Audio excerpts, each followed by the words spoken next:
intambara y'icyenda na gatandatu u Rwanda rujya muri Zaire icyo gihe gucyura impunzi. Icyateye ibyo bibazo n'ubu kiri mu bitera ibibazo dufite uyu munsi. Icyateye intambara y'icyenda n'umunani yazanyemo ibihugu byinshi byo mu karere, u Rwanda rukisanga muri ibyo bibazo. Ni ikibazo kimwe nacyo kidatandukanye n'igitera ibibazo by'uyu munsi. Iyo havuzwe amateka y'intambara zabaye muri Repubulika Demokarasi ya Kongo, hari amazina amwe agaruka kenshi cyane kubera uruhare yagize mu mpinduka zikomeye zabaye muri icyo gihugu. Muri aya mazina harimo irya General James Kabarebe, umwe mu basirikare bakuru bagize uruhare rukomeye mu ntambara ebyiri zikomeye zabaye muri Kongo hagati y'1996 n'umwaka w'2003. Intambara ya mbere ya Kongo yatangiye mu mwaka w'1996 igamije gurika ubutegetsi bwa Mobutu Sese Seko ku ngwendo wa Zobanga wari umaze imyaka myinshi ayobora iki gihugu. Ni intambara James Kabarebe yari umwe mu bayobozi b'ingabo zafashije umutwe wa FDR wari uyobowe na Rwanda Kabila kugera ku nsinzi yatumye Mobutu avanwa ku butegetsi muri Gicurasi mu mwaka w'1997. Nyuma y'insinzi Kabarebe agizwe umwe mu bayobozi bakomeye b'ingabo za Kongo. Ariko nyuma y'umwaka umwe gusa umubano hagati ya Perezida Rwanda Kabila n'abari bamufashije gufata ubutegetsi wari warazambye. Mu mwaka w'1998 Kabarebe yirukanwe ku mwanya yari afite. Ibintu byakurikiwe n'itangira ry'intambara ya kabiri ya Kongo yiswe intambara y'isi ya Afrika kubera umubare munini w'ibihugu byose byayirwanagamo. Muri iyo ntambara James Kabarebe yayoboye ibikorwa bya gisirikare byabaye amateka akomeye, birimo igitero cya Kitona cyari kigamije kugera Kinshasa no gurika ubutegetsi bwa Kabila mu buryo bwihuse. Nubwo iki gikorwa cyabanje gutsinda mu buryo butangaje, cyaje guhagarikwa n'ubufasha bwa gisirikare bwatanzwe na Angola, Zimbabwe na Namibia ku ruhande rwa Kabila. Uyu munsi tugiye kurebera hamwe amateka ya General James Kabarebe, uruhare yagize mu ngabo z'u Rwanda, uruhare rwe mu ntambara zabaye muri Kongo, ndetse yewe n'ibindi bikorwa bitandukanye byamuranze mu gisirikare. Biragoye kuvuga igisirikare cy'u Rwanda mu myaka hafi 30 ishize gusiga izina General James Kabarebe. Ni umugabo w'imyaka 67 kuva mu mwaka wa 2018 wavanywe ku mwanya wa Minisitiri w'Ingabo, nyuma gato yakagirwa umujyanama. Yavuga yuko imyaka yo kujya mu kiruhuko cy'izabukuru kuri Officier General ari imyaka 60. Ariko se ko kuvuga ari ugutaruka, General James Kabarebe ninde? Kugira ngo tumumenye neza birasaba ko mpera mu ntambara ku Rwanda y'izari inyeshyamba za APR mu mwaka w'1990. Yari umusirikare mutoya warurangije amashuri muri Uganda, aho yavukiye agakurira nk'impunzi y'umunyarwanda nk'uko inyandiko zitandukanye ku buzima bwe zibigaragaza. Muri iyo ntambara yakuyeho ubutegetsi bwari Kigali mu mwaka w'1994 igahagarika jenoside. James Kabarebe wari ugeze ku ipeti rya koroneri, yari aide de camp cyangwa se somambike wa Major General Paul Kagame wari uyoboye urugamba. Inyandiko zigaruka ku buzima bwe zivuga yuko nyuma yabaye komanda w'umutwe wa High Command w'izo nyeshyamba, nyuma yo gufata ubutegetsi akaba n'umugaba w'ingabo zirinda umukuru w'igihugu Republican Guard.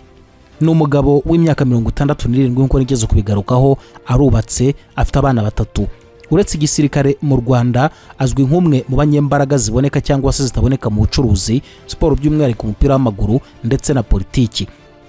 Yabaye n'umugaba w'ingabo za Kongo. Yego, nyuma yuko ingabo zari ziyobowe na Paul Kagame zifashe ubutegetsi nyuma y'1996 zakurikiranye abo zari zahiritse mu cyahoze ari Zaire, ubu ni Kongo y'ubu, zavugaga yuko zigamije guhashya ibitero byabo ku Rwanda hamwe no gucyura impunzi. Muri icyo gihe Colonel Kabarebe wari umwe mu basirikare bizewe na Kagame, ni wayoboye ingabo zinjiye muri Zaire ya Mobutu Sese Seko. Ariko intambara yafashe indi ntera ubwo ingabo z'u Rwanda zafashaga inyeshyamba za Rwanda Kabila gukomeza bagana i Kinshasa. Ni intambara itaratinze cyane. Mobutu wari urembejwe n'indwara ntabwo yarashoboye guhuza ibikorwa by'intambara no kurinda igihugu cye. Mu kwezi kwa gatanu mu 1997 Kinshasa ibirafashwe. Mobutu ahita hunga. Kabila afata ubutegetsi afashijwe cyane n'abasirikare ba Kabarebe hamwe n'urubyiruko rw'abanyekongo bavugaga ikinyarwanda, ndetse ahitagira uyu mugaba w'ingabo za Kongo yaramaze kwambura izina rya Zaire. Ntabwo byatinze, havutse ubushyamirane hagati ya Kabila n'ingabo z'u Rwanda. Mu mwaka w'1998 avanaho Kabarebe ibyaje kuvamo intangiriro y'intambara kabiri ya Kongo yabaye inkundura ikazamo n'ibindi bihugu nka Zimbabwe na Angola, byose byafashije mu kurengera ubutegetsi bwa Kabila. Mu mbwirwaruhame ze, Kabarebe yagiye agaruka kenshi ku gitero kizwi nka Operation Kitona yayoboye muri iyi ntambara hari mu kwezi kwa 8 mu 1998. Hari intambara zigeze kuba kure cyane ya hano ahitwa Kitona, noneho turi ku kibuga cy'indege,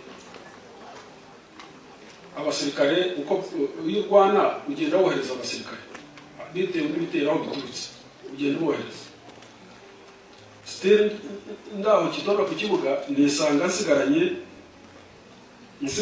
abasirikare bakeya 60, ariko nkaba nizeye ko natumije indege mu Rwanda bagiye kunyohereza umusaga cyangwa se abandi basirikare bamfasha. Naho mu Rwanda byakomeye, hari intambara y'igicengezi hano mu majyaruguru n'ahandi hose yabaye nyinshi cyane ku buryo abasirikare ni bakeya. Abo bashoboye kunyohereza kubona n'ubundi n'abari mu gicengezi, kuko abo twafataga b'urubyiruko mu gicengezi twahitaga tubinjiza mu gisirikare. Banyohereza indege ya mbere, indege ngiye kubona mbona baravamo, umuntu havuyemo umufisiye sinzi ubaho ari mu exfire, nawe nibwo yarakinjizwa. Mbona havuyemo umufisiye mvugana nawe numva mu exfire, usanga ntaho muzi. Urumva kuri muri situation bakakohereza mu exfire ntabwo biba byoroshye. Ubwo ari kurumva ni 9 n'umunani n'imitekerereze natwe ntabwo ibintu birafata neza. Ni ukuvugisha ukuri, impungenge ntabwo zishobora kubura. Bavamo mu ndege, bavamo mbona nta musirikare n'umwe warapiye uvuyemo. Indege irakubanuka isubirayo, mbona n'abacengezi gusa. Abenshi babakuraga Nyamutera hano, abandi babakuraga Gakenke, abandi bavaga Ngororero. Uko babasakumaga bafasha abacengezi bakabinjiza muri RDF, kuko twarabaza ese mwarubyiruko murarwanira iki? Ntacyo bazi. Abazi icyo barwanira ni babandi ni ideology. Bo bababaza utise murarwanira iki? Murashaka se kujya mu ngabo z'igihugu? Ngo yewe ni mugemo. Ubwo amaboko nuko buriya abari mu gicengezi nuko batakaje amaboko, kuko abo barwanishaga twe twarabafataga tukababwira tuti murashaka iki? Bati ingabo z'igihugu, tukabashyiramo. Ubwo haje indege ya kabiri, bavamo mbona bose n'abacengezi. Urumva nari mfite 60, umwanzi aje gutera ikibuga aho ndi, ariko abasirikare banyoherereje bo kumfasha n'abacengezi gusa n'umu ex-farm ubayoboye w'umusuriyetu, ariko sinzi aho yagiye, uzamushaka. Umunyamateka mu bya gisirikare James Stegiscare mu nyandiko ye The Kitona Operations, the Rwandan's Gamble to Capture Kinshasa and the Misleading of Enari, yavuze uburyo ingabo zayobowe na Colonel Kabarebe zafashe ikibuga cy'indege cya Kitona mu burengerazuba bwa Kongo, ngo cyari igikorwa cyari gitunguranye cya gisirikare kandi kidasanzwe, cyari kigamije gufata Kinshasa vuba na bwangu no guhirika ubutegetsi bwa Kabila. Ngo cyari igitero gikomeye kidasanzwe, cyari kujya mu mateka y'insinzi zikomeye za gisirikare iyo kigera ku ntego zacyo. Ariko ntabwo byashobotse kuko Angola na Zimbabwe byinjiye mu ntambara zirengera Kabila. Kabarebe n'ingabo ze yarasigaranye bahungira muri Angola, bafata ikindi kibuga cy'indege gitoya cyane bagihagurukiraho bataha, nkuko yagiye nabigarukaho mu mbwirwaruhame ze. Nyuma y'intambara kabiri ya Kongo, nkuko biti y'intambara, Kabarebe yazamuwe mu mapeti agera ku rwego rwa general w'inyenyeri enye. Mu mwaka wa 2002 yagizwe umugaba w'ingabo z'u Rwanda mbere yo kugirwa minisitiri w'ingabo mu 2010, umwanya yavuyeho mu 2018. General Kabarebe kenshi ajya mu matoro n'amakoraniro y'urubyiruko kubaganiriza ku byo bakunze kwita amateka y'urugamba rwo kwibohora. Ni umugabo w'intyoza mu mbwirwaruhame, azwiho kuba urubyiruko inkuru z'intambara yarwanye nk'intambara y'abacengezi cyangwa se Operation Kitona, ubutwari bw'ingabo z'inkotanyi, akabihuza n'ibiriho, akabifatanya no gukundisha abato y'igihugu no kunenga abanzi b'ubutegetsi bw'uwo yarabereye Somambike. Ni umwe mu basirikare b'ingenzi mu icengezamatwara ry'ishyaka FPR Inkotanyi, kandi uruhare rwe mu kwigisha urubyiruko uburemboneragihugu mu murongo wa leta nintashidikanwaho muri iyi myaka ya vuba. Leta ya Uganda yirukanye abanyarwanda mu Bugande. Abanyarwanda batari bari mu nkambi z'impunzi, bari baravuye mu nkambi z'impunzi barabirukana. Uwo mutegetsi wa Uganda witwaga Obote ntabwo yakundaga abanyarwanda. Abirukanye, ubwo natwe aratwirukana tuziramo. Atwirukanye tuza mu Rwanda. Tuje mu Rwanda, Habyarimana nawe aravuga ngo turi Abagande ntituri Abanyarwanda. Muri Uganda baratwirukanye ngo turi Abanyarwanda. Mu Rwanda Habyarimana ati muri Abagande. Ubwo tubura aho tujya. Urumva barakwirukanye ngo uri Umunyarwanda hariya, iwanyu uratashye, uhageze bati nawe uri Umugande. Ni ukuvuga ko nta gihugu na kimwe ufite. Muri uko rero Habyarimana tugeze ku mupaka twirukanye, niho twasubiriye ku mupaka nyine, umupaka wa Uganda n'u Rwanda n'amazi, n'akagezi kitwa Umuyanja. Tujya muri ako kagezi duhagararamo. Abasirikare ba Habyarimana baraza badusangamo, baratubwira bati ntabwo mwinjira mu gihugu, bati muri Abagande nimusubireyo. Abagande bari hakurya batabona Abanyarwanda ntitubashaka, tuguma muri uwo mugezi. Umukapurari w'Umunyarwanda wari aho watubuzaga kwinjira aratubwira mu magambo ye ati Ubugande burabanza, donc n'u Rwanda rurabanga. Ni ukuvuga ko n'Imana ibanga. Nimwigumire muri uwo mugezi, niwe utagira nyirawo. Ati kandi mutagerageza, mudapima kuzamuka ngo muraza mu gihugu cyacu. Bwari bwije arazamuka aragenda. Tubona gusubira i Bugande, tubona Abagande bari bakaze cyane bari butwica. Turavuga tutireka dukate, kuko ko aho twari turi hafi ya parike y'Akagera, dukata hafi parike y'Akagera twinjira mu Rwanda mu gicuku. Aho twageze ngo twicare. Mu mwaka w'2014 ubwo Colonel Patrick Karegeya wahoze mu ngabo z'u Rwanda yicirwaga muri Afurika y'Epfo, hari hashize iminsi mike ya General Kabarebe ari i Rubavu muri gahunda ya Ndi Umunyarwanda. Icyo gihe yagize ati iyo uhisemo kuba imbwa upfa nk'imbwa.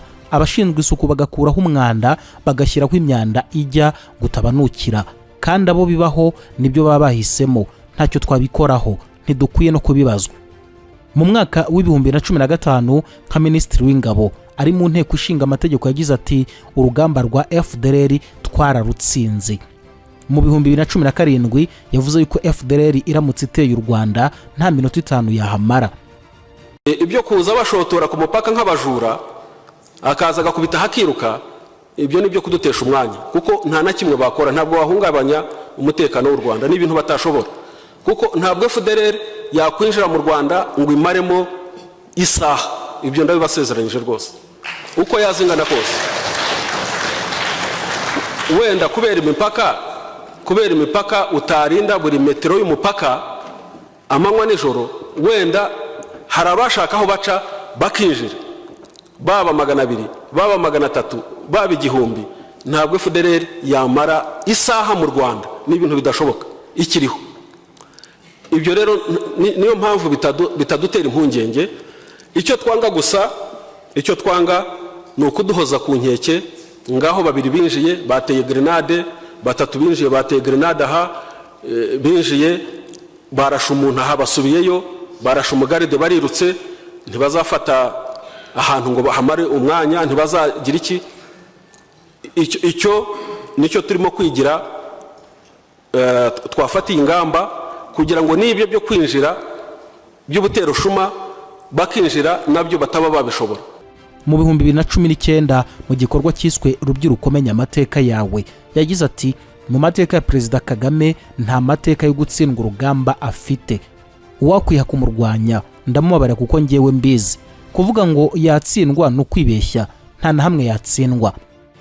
Experience yacu na leadership yacu, ibyo byose ushatse wafata our leadership, ugafata the story ya His Excellency kuva yatangira leadership y'iyi struggle ukayigeza uyu munsi, uzasangamo inyigisho about patriotism, about national values, about good governance utazigera ukura ahariho hose mu bitabo ibyo ari byo byose wakoreramo research ahariho hose, nta handi wabikura. Mu gihe rero utabihakura, nkamwe muri hano muri urubyiruko mukuriye mu maboko y'iyi struggle, mukuriye mu maboko ya His Excellency, mufitaho muvoma directly, mutagombye kujya gushakisha hirya no hino, kereka mwirengagije mukajya kujya muri theory gusa mushakisha mu bitabo n'iki by'abanditsi. Ibitabo birahari byinshi cyane by'abantu banditse leadership, good governance, ariko baba bashakisha, batekereza, ba brainstorminga, basoma hirya no hino. Ariko mwebwe mufite directly aho mubivoma, aho mubikura, kandi ibintu byabayeho. So iyo uvuga rero the story ya struggle yacu na story ya leader wacu ikubiyemo ibi byose, niho wabisanga. Ni umusirikare ufite umwihariko wo kuba yarabaye umugabo w'ingabo z'ikindi gihugu. Bamwe bemeza yuko nta handi biraba ku isi, gusa nta bushakashatsi mu mateka buremeza ibi. General Kabarebe yagarutsweho na raporo za ONU zishinja ingabo z'u Rwanda ubwicanyi bw'indengakamere ku basivili mu ntambara muri Kongo. Raporo y'inzobere za ONU yo mu mwaka wa 2012 ivuga yuko Kabarebe ari minisitiri w'ingabo, ari we wahaga amabwiriza Bosco Ntaganda na Sultani Makenga bari bakuriye inyeshyamba za M23 abicishije kuba ari umugaba w'ingabo Shere Kayonga, na ubu ngubu bajyanye mu kiruhuko cy'izabukuru. Raporo y'inzobere za ONU yo mu mwaka wa 2023 yongeye kugaruka kuri Kabarebe imushinja gufasha umutwe wa M23, ibirego u Rwanda rwagiye ruhakana. Muri icyo gihe mu kiganiro n'ikinyamakuru Rosoir, General Kabarebe ati buri wese azi ko u Rwanda nta musirikare n'umwe rufite muri M23 kandi nta bufasha na bumwe ruyiha. Intambara z'umutwe witwaga CNDP zatangiye muri 2006 kugeza 2009, ni intambara zifitanye isano zatewe n'ibyitera ibibazo by'umutekano mucyo dufite uyu munsi. Intambara za M23 za 2012 kugera muri 2013 ni intambara zatewe n'ibibazo n'uyu munsi bihari. Iki kibazo ubwite tuvuga uyu munsi ni ikibazo cyatangiye 2021 kikaba kigejeje iki gihe. Ubwo rero ni inshuro ya gatanu rero hari cycle y'ibibazo biteye gutyo, kandi byose bishingiye ku mizi ibitera imwe, nta tandukaniro. Icyo umuntu yakwibaza ni impamvu ikibazo kivuka mu myaka 30 kikaba inshuro 5 ntikibonerwa umuti, ntikibonerwa igisubizo, ahubwo kigacumbikishwa kigakomeza kivuka kandi gishingiye ku bibazo bimwe. Aho niho nicyo kibazo cya mbere umuntu yagombye kwibaza. Ariko hari abatera ibibazo, hari ababa banakwiye kubikemura, hari n'abibazo bireba. Ari icyo gihugu ibyo bibazo biturukamo, ariyo yabanje kuba Zaire, nyuma ikaba Democratic Republic of Congo.